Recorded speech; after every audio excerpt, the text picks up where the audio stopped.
સુરતના ઉધનાની સિટીઝન કોલેજમાં freshers party દરમિયાન ડાન્સમાં ધક્કો લાગતા બે જૂથ વચ્ચે બબાલ થઈ। ત્યારબાદ હરીફ જૂથે બહારથી માથાભારે શખ્સોને બોલાવી કોલેજના ગેટ પાસે બે વિદ્યાર્થીઓને આંતરી ચપ્પુ વડે હુમલો કર્યો। ઘટનાની જાણ થતાં ઉધના પોલીસ અને કોલેજ પ્રશાસન તે દોડતું થયું। પોલીસે તાત્કાલિક ગુનો નોંધી ગણતરીના કલાકોમાં બે આરોપીઓને ઝડપી પાડ્યા છે, જેમાં બંને સગીર હોવાનું સામે આવ્યું। ગત 8 ઓગસ્ટે બનેલી આ ઘટનામાં પોલીસે વધુ તપાસ અને કાર્યવાહી તે હાથ ધરી છે। એ અગાઉ કોલેજમાં જે રિફ્રેશર પાર્ટી હતી તેના અનુસંધાને બોલાચાલી થયેલ ત્યારબાદ બંને પક્ષો વચ્ચે સમાધાન પણ થયેલ હતું।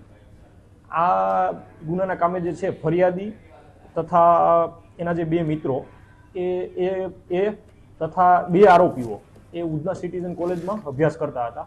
આ સિવાયના જે બીજા આરોપીઓ જે છે અત્યાર સુધીની તપાસમાં એવું જણાવેલ છે કે